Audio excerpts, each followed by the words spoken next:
Hello everybody and welcome back to a brand new episode of the NASCAR Heat 5 Career Mode. I hope you're all having a great day. Today is the season finale of Season 4 of the Cup Series here in our Career Mode. Very excited for this one, as well as we have the season finale at Phoenix Raceway for trucks and Xfinity, as well as you see the final four grids for all three series. There you see Xfinity with our driver Menard going against Hailie Deegan, Christian Eckes, as well as Timmy Hill. And on the Cup side, we're in the final four for the third time in our fourth season, and we have come up short in the previous two, and this time against Brad Keselowski, Kyle Busch, as well as Harrison Burton in that 19 car. Hopefully, we can get our very first Cup Series championship. Is Harrison Burton also looking for his first? Kyle Busch looking for his fourth, and Keselowski looking for his second Cup Series championship. Since 2012 was the last time he was able to win one, but we come through into the Truck Series event here for the Lucas Oil 150 at Phoenix Raceway. We had a subscriber, as well as actually a friend of mine, this time in the truck for us here at Phoenix, and that was RJ Bishop. Now he actually races in the Nitro League as well,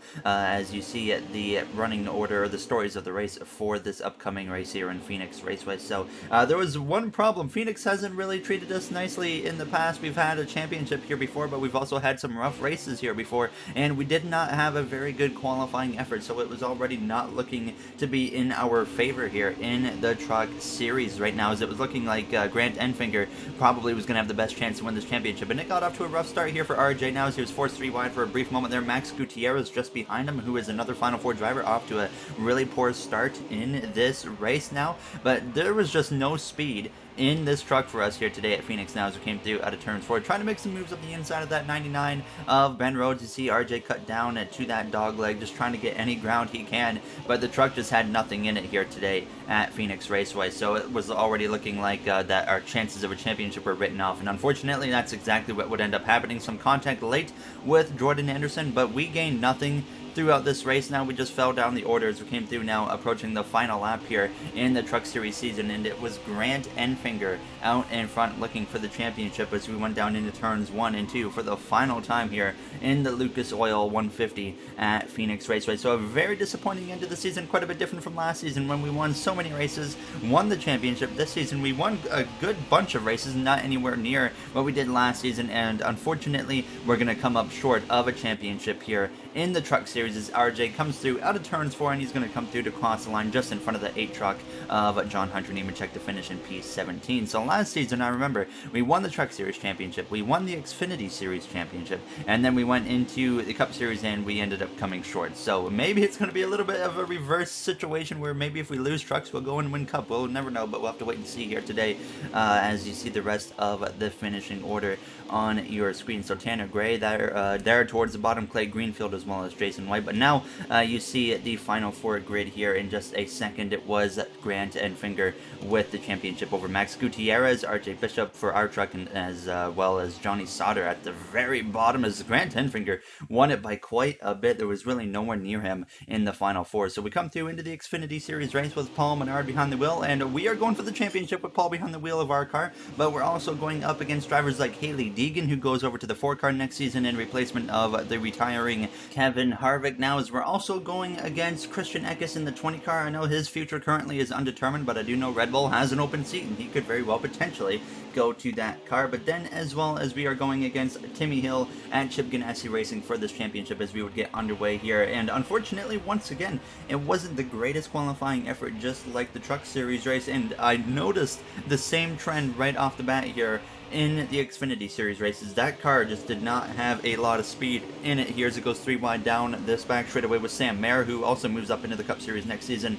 in the career mode, like Timmy Hill. I mean, pretty much everybody here in the Final 4, actually, with Timmy Hill, Christian Eckes, Hailie Deegan, well, we at least know 2 of them are moving up to the Final 4, but Christian could make it 3 moving up to the Final 4. But unfortunately, same situation as trucks. We had no speed for some reason here on the Xfinity side of things either, so our chances of winning the championship went down the drain very quickly, unfortunately, here on the Xfinity side of things as well. Now, as Paul was continuing to lose positions, I might keep him back for next season here in the career mode. Do stay tuned for that. But we come through to the final lap, and we had just kind of accepted the fact that, yeah, I mean, we couldn't do anything again here, just like the Truck Series race. So out of turns 2, heading down this back straightaway for the final time, it was Christian Eckes leading the championship 4 into turns 3 and 4 for the final time. Second was Hailie Deegan. Timmy Hill was in P3, but Christian Eckes would come through to win the Xfinity Series Championship for Joe Gibbs Racing now as Paul Menard comes through to cross the line here in a very, very disappointing effort in the final race of the season for P18.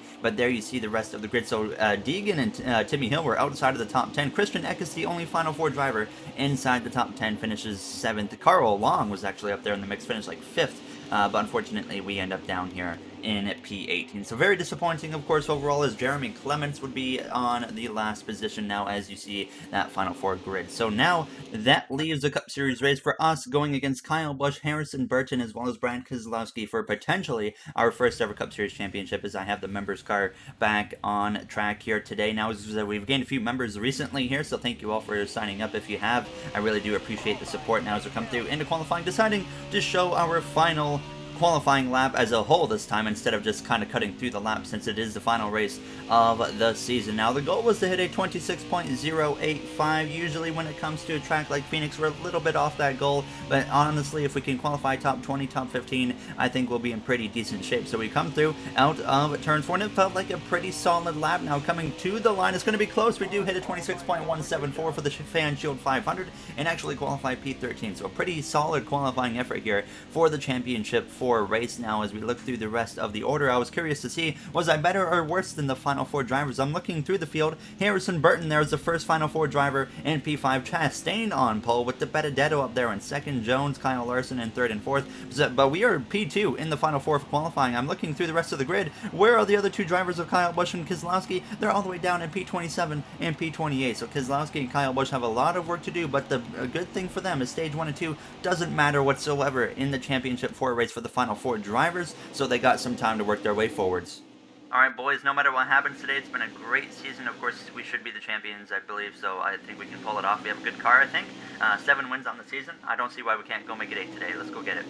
There you hear myself on the radio. We've got 7 wins this season in the career mode, which is the most I've ever had in a NASCAR Heat playthrough whatsoever. Honestly, I honestly don't think that we're going to ever reach that again here, but you never know. Now, next season we are likely going to have a custom schedule. I hopefully can bring that to you guys, and once I can get some confirmation on that, I will definitely unveil that. So stay tuned on that after the season comes to an end. Now, as we're ready to get this Final Four championship race underway, as the green flag is out here at Phoenix Raceway, potentially for the final time of holding a Phoenix championship race here in the career mode. If we do indeed get that custom modded schedule into the career mode next season, as we go down into turns 1 up the inside of the 6 of Todd Gilliland. Very well might not see Todd Gilliland return to that car next season. There's a lot of silly season moves we're going to have to be on the eye out for here coming up shortly now between this season and next season of the career mode. Now, as we're already making it 3 wide up the inside of Eric Almirola, did not really intend to, but he kind of checked up behind the 48 of our teammate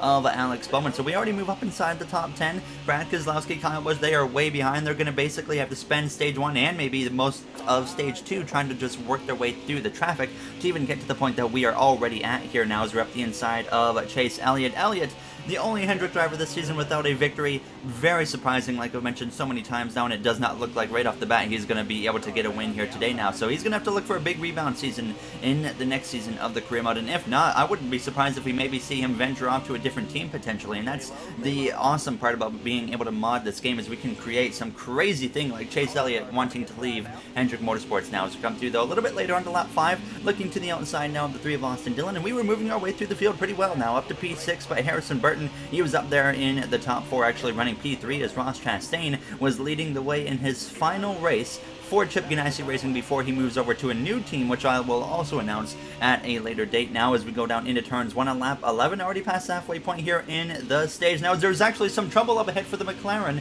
of Eric Jones there in that 0-2 Camaro as we go down the track straightaway. Everybody checking up the 0-2, blowing up here as we go down into turn 3. Our first bit of trouble on the day now, as he's going to hold up a few drivers now as we get closer to the back of that 23 of Bubba Wallace in that 2311 car. He will have a teammate next season in that 45 2311 car with Derek Kraus behind the wheel here as we go down into turns 1. So Chastain still leading over Harrison Burton in that second position. Now, as there's actually some more trouble there, as there's a bit of a stack up in that turns the 21 and the 14 around Priest and Briscoe both into the walls now, as the caution is going to come out for the first time here in the championship 4 race at Phoenix Raceway, and this is going to force some of the field into the pit lane. I decided to pit because I saw all the Final Four competitors were coming in, but 14 drivers decided to stay on track now, setting up for a late stage 2 restart, where now none none of the final 4 drivers are inside the top 10, and which will be only 3 laps to go. Now is actually, we get off to a terrible launch because I got into the back of Larson, who stacked up big time behind, I believe that was the 32 of Corey LaJoie. So now down into P19, 3 wide with Denny Hamlin, as well as Alex Bowman as we go down into turns 1 and 2.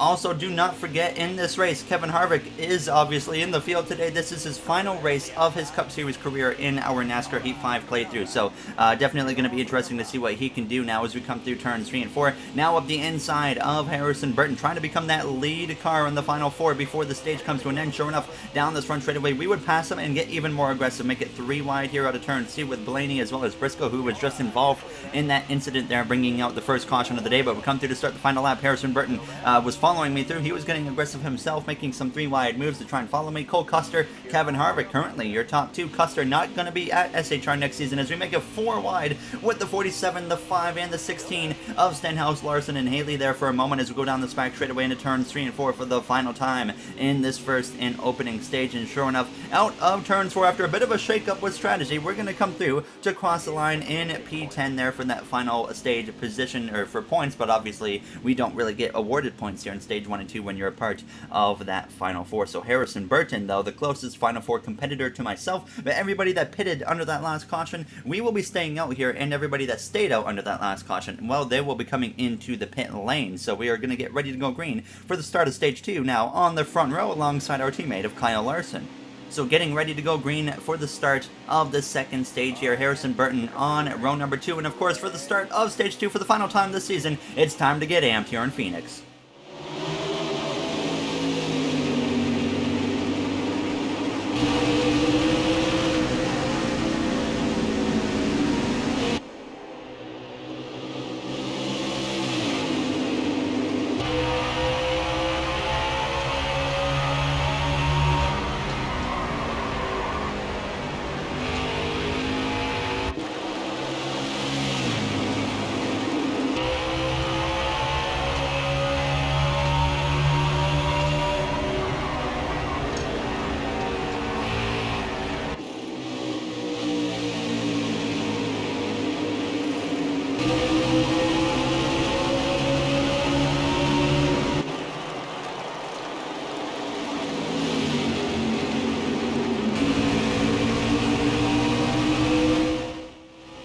There you have the amped segment here for the final time this season. We did lead a little bit, but we are clearly not as fast as our teammate of Kyle Larson, and currently our final 4 competitor of Harrison Burton. And I was under a little bit of pressure from a driver like Bubba Wallace in that 2311 car, Eric Almirola there in P5 in that 43. One last episode in Martinsville, which shocked everybody, and here he is having another good run with Richard Petty Motorsports, so ending off the season very well, and maybe this could be a look at maybe what is to come for that team next season in the career mode. Now, it's come through to lap 7 to 25, and I realized very early in stage 2 there was a bit of a problem with my tire conserving situation. So the way I was running the car currently, I was not going to make it to the end of stage 2 on tires, and the fuel situation, I was about a lap short to just barely right on the line to making it. So I actually start backing off a little bit now on lap 9 to save my tires, to just make sure I'm okay, and I ended up giving up a spot to the 23 of Bubba Wallace, and then the 43 of Eric Almirola. He's going to get up my inside as we exit turns 2. Kyle Larson running away with stage 2 currently, as Harrison Burton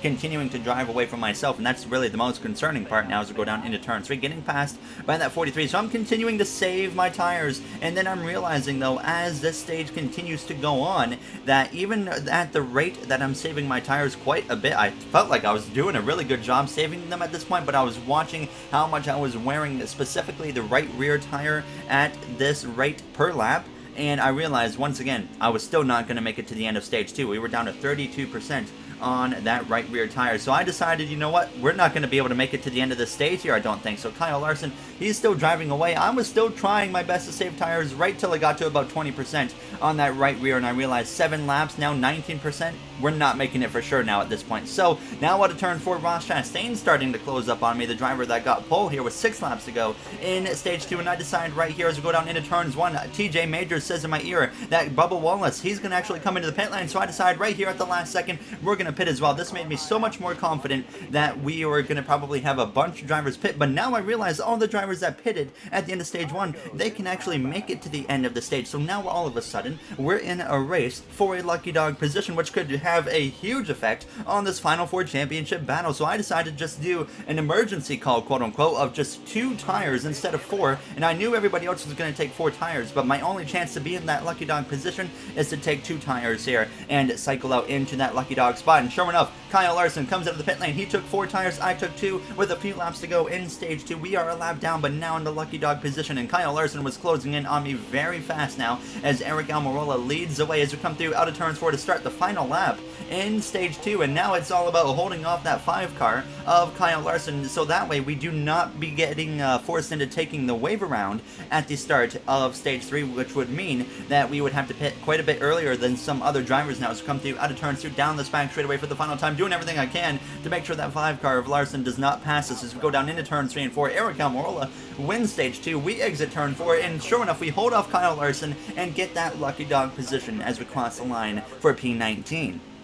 Well, I didn't expect to kind of be in this spot, boys, but I think we might be in pretty good shape here with the lucky dog, so we can at least pit. So I don't know what's going on at this point, to be honest with you, though. I mean, I'll just do whatever I can. So now that we got the lucky dog, we can pit while all these guys that have to do the wave around cannot. But Kyle Busch, all of a sudden, is leading the championship in 4th place, and he gets the luxury of pitting as well, like I do, and the only difference is he's still going to be probably top 5. I'm going to be down here in P19, but fortunately, everybody taking the wave around behind us means that I don't have to go to the end of the longest line, so we do still get to remain here in the 19th position. But now, pretty much everybody back on the lead lap, including Harrison Burton as well as Brad Keselowski, who were also Final Four competitors like myself, and Kyle Busch. But this third and final stage is underway here in the Championship 4 race. It's been a wild race so far, just with strategy. We've had, of course, one caution with Ryan Preece and Chase Briscoe crashing, but now strategy has kind of been the main story so far, with now Kyle Busch out in front of this Championship 4 battle. He's currently trying to get P2. Harrison Burton behind us got forced 3 wide by his teammate of Denny Hamlin. That's going to be big for Harrison. He's going to be kind of stuck now, and Keselowski's even trying to pass him at this point. So Harrison Burton, who clearly showed earlier that he probably has the fastest car in the Final Four, looking for his first Cup Series championship like myself, well, now he is in trouble, falling down the order, trapped 3 wide in the middle to the outside, as well as Keselowski starting to move his way forwards finally as we go down into turns 1 and 2 up the inside of that 14 of Chase Briscoe for Stewart Haas Racing. A weird season for Briscoe. He missed a couple races due to an injury he got from Texas Motor Speedway in a big crash. He won at Auto Club, but he only has 1 win this season, but still advanced to the round of 8. So I mean, overall, he had a decent season here in season 3 of his Cup Series career, but definitely expect to potentially see some better things from the SHR driver next time around as we go down into turns 1, continuing to work our way forwards. And we were now closing in on a top 10 position after passing the 47 of Ricky Stenhouse Jr. You see myself looking back a lot, and that was to see where the 19 of Harrison Burton was, and he was continuing to fall down the order, by the way, as Keselowski, though, he was continuing to move up the order now, as he had actually got up to P12 as we're running P11. He was quickly closing in on me, and I was surprised where this speed came from, because he really didn't have this speed earlier in the race, but now he's starting to put a little bit of pressure on myself as I'm trying to get up the inside of that 20 car of Christopher Bell here as we come through out of turns 4 down the front straightaway. 24 laps to go here as we go down towards turns 1. Now we are going to clear that 20 of Christopher Bell for a top 10 position, but Keselowski quickly following through on the inside as well as we exit turns 2. Bell having a winless season so far. It looks like that will continue today now as Keselowski, he's got 2 wins on the season. Wouldn't probably have made the Final Four if he didn't win earlier in that round of 8, but now sure enough as we come through out of turns 4, Keselowski building up that pressure, looks to my inside with 23 laps to go as Eric Almirola leads the way into turns 1 and 2, and we are under pressure from that 2 of Keselowski. Kyle Busch continuing to lead the Final Four battle. We are starting to run out of time now as it's looking like we're about to go 3 for 3 in terms of making the Final Four and missing the championship. I'm going to start being called Denny Hamlin before you know it now as we go down into turn 3. I mean, no shade towards Denny Hamlin, as he is actually my favorite driver alongside Daniel Suarez now as we come through out of turns 2. Keselowski driving away. Kyle Busch was probably the slowest driver of the Final Four, but had that crucial track position now as I'm losing connection to drivers like Brad Keselowski as he's up now the inside of Noah Gragson in that 1 car as we exit turn 4 down this front straightaway to start the 60th lap. There's still 19 laps to go and a potential pit stop on the way still, so there's not really all hope lost yet. As we go down into turns 1 and 2, it's the Ford car of Kevin Harvick goes crashing into the outside wall in his final Cup Series race. Kevin Harvick has crashed out Daniel Suarez, Brandon Jones in the 96 and the 11 of Hamlin, and Kyle Larson involved, as well as a caution comes out with 19 laps to go, forcing everybody into the pit lane. But a heartbreak as Harvick will DNF from the race in his final race of his Cup Series career now, as I didn't know exactly what to do here on the pit lane, but this is going to be the last pit stop of the season here. I decided to do half a can of fuel and 4 tires was going to be the call for this one, as I also loosened up the car just a tiny bit because it did feel a little bit tight on that short run. So 4 tires hopefully will be the right call here as we come into the pit lane from P9 and we come out in P22.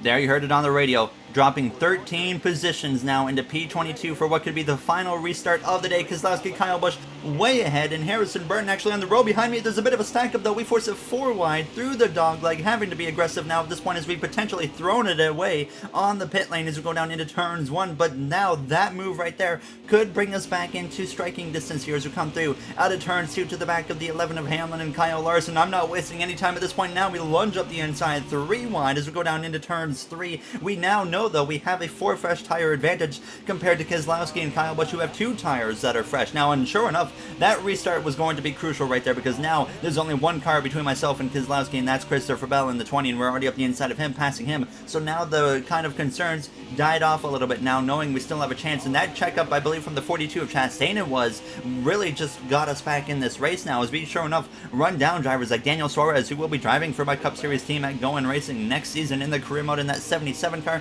Well, we make a 3 wide with him, as well as one of our final 4 competitors, Brad Keselowski. Now only 12 laps to go as we go down into turns 1. Aric Almirola continuing to lead the way over 2nd place of Cole Custer. Almirola wins last time out at Martinsville, looking for 2 wins in a row, which would also be the first 2 wins of the NASCAR Heat 5 career mode at all for him here as we go down into turns 3. And Cole Custer is still looking for that first career win now. We started the Heat 5 career mode before he picked up that win in real life, I believe, so still at 0 career wins before he moves over to Kevin Harvick's Cup team in the 29 car, sponsored by Jimmy John's actually next season. I will show off that paint scheme very soon, as I finally do have a scheme made by one of our community members of Vixen. Now as you see me make it 4 wide now for P6, 5, and 4 as we go down through the dogleg to now start lap 69. Nice.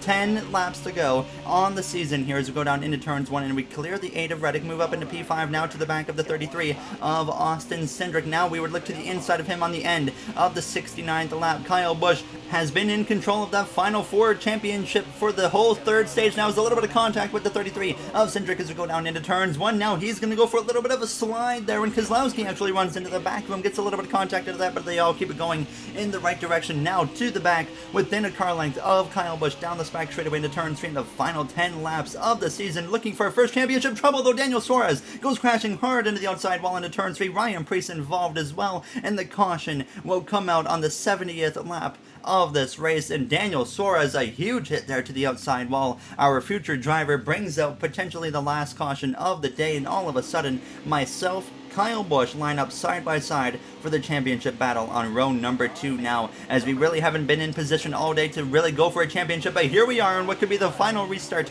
of the day. We have to be aggressive again, only 5 laps remain. I decided we're going to make it 3 wide with Cole Custer and Kyle Busch, and trying to even get to the outside of Aric Almirola as we go down into turns 1 and turns 2 here. And now as we are going to be able to get ourselves in front of the 18 of Kyle Busch, here we are now to the championship lead within the final 5 laps, side by side even with the leader of Aric Almirola. We don't have the fastest car here today, but we are now in position where we've made the 4 fresh tires kind of come into our advantage, and here we are side by side with Almirola with 4 laps to go, leading the championship 4. Now we've been in this position a few times before, and we came up short both times. Last season we lost the championship in a photo finish to Martin Truex Jr., who ended up retiring from the Cup Series, and in our first attempt we actually got crashed out by Kurt Busch in a DNF after he also DNF'd in the Final 4 in his last race of his Cup Series career. But here in attempt number 3, pulling away from Kyle Busch in the final couple laps of this race, and still trying to pass that 43, we pinch him down enough to get the better run on the exit of turn 2. To the lead we go in the final couple laps of the season, and now in command of both the championship and the race. Now, we've never won at Phoenix here in the NASCAR Heat 5 series, but now as we come through out of turns 4, just 2 laps remain. At this point, just please do not anybody crash as we go down towards turns 1, just hoping that it stays green and we finally get that first Cup Series championship in our 4th season. Now as we come through out of turns 2, Kyle Busch still in that 3rd position. Keselowski a little bit further back, and Harrison Burton never could get through the traffic like he needed to. He has now climbed up though towards the top 10 here as we come through turns 3 and 4, approaching the final lap here on the season at Phoenix Raceway, holding off that 43 of Almirola. He clearly has a lot of speed because he's still maintaining with us, but we go down into turns 1 and 2. We made it to the white flag, so the next flag ends the race. Now as we come through out of turns 2, 4 seasons it has taken to get us into a position. Now actually there's trouble into turns 1. Suarez goes crashing again into the outside wall, and as we go down the back straightaway into turn 3, the caution comes out and we win the race and the championship here at Phoenix Raceway. Unbelievable. What a race. It had strategy, it had a bunch of crashes that shook everything up, especially towards the end, and now at the end of it we come through and win our very first Cup Series championship here in the NASCAR Heat 5 career mode, and that was win number 8 as well on the season. Never thought we would get to 7, definitely didn't think we would get to 8 now. Is definitely next season, knowing kind of what's coming if we do get that custom schedule. I know how hard it's probably going to be with some new tracks. I highly doubt we're going to even get 4 or 5 wins. It's going to be such a learning curve in my opinion, but hopefully we can start next season off with a Daytona 500 victory. Now, I mean, if you're thinking about clicking off the video right now, I would suggest not. There's actually a bit of a sneak peek coming at the end of this episode here, so stick around for that here in just a few minutes time as you would come around again to do a burnout. I hope all the members saw their name on the car right here, as that will definitely show you at the end of this video as well, but I just cannot believe we pulled that one off. What a championship race. Phoenix doesn't produce the greatest racing, but it gave us a lot of drama and just kind of strategy changes, and it really shook things up at the end with the crashes and whatnot, and here we are, a champion in the Cup Series now with 8 wins on the season. I felt like this season we were rightfully the deserving champion as well. We won the regular season championship again, and here we are, a now one-time Cup Series champion with Hendrick Motorsports in that 24 car. Now as you look through the finishing order, Kyle Busch was our closest Final Four competitor there in P3. Brad Keselowski ended up going down to P8. Harrison Burton actually did not finish in the top 10 from the looks of it. He only got P14. I thought I saw him in the top 10, but I was clearly wrong. He had a terrible finish. We know for a fact he probably had the fastest car, though, of the Final Four. He proved that when he was in position to be up front in this race. Now, Suarez still ends up P29 after crashing twice within the last, 10 laps. Alex Bowman down there in P30. Chase Elliott 37th. A bunch of strategy issues for them, getting trap laps down and whatnot. And Harvick DNFs, unfortunately, in the final race of his Cup Series career. So F in the comments section for Kevin Harvick now, as we see that Cup Series trophy. Finally, the championship trophy is ours here in the Fan Shield 500. Very happy about that. I hope you guys are happy as well. It took way longer than I would have liked to get that, but we finally pull it off here in the Cup Series. Obviously, can't really show anything after this because it doesn't really let you just jump into looking at stats and whatnot, so I'll show that in the next episode or at the start of next season. But just want to thank you all for the continued support throughout this series. It really does mean a lot now. In the next season, we got a lot of stuff coming. We have our own Cup Series team. We have a fully modded Dirt Series, which will be the NASCAR Legends Series with modded drivers, current stars, past stars, and a few content creators, and then potentially a fully custom modded schedule in the career mode. But before we end it, I just want to say a quick thank you to the GOWEN Racing members of MJ, Dana9302, Joseph 9001, RJ, Timothy A, Bubba Jr., King, Matt, XL, Brett Durward, Dark Gengar Gaming, as well as AJ Vasseur. You guys help me out so much, as I always mention. I really do appreciate it, and I hope you guys enjoyed being on a championship winning car here today. But thank you all for taking the time out of your day to watch this episode, and I'll see you guys in the next one for the next season. But we're going to leave things off with a couple of teasers for the start of next season and the Daytona 500. Have a great day, everybody.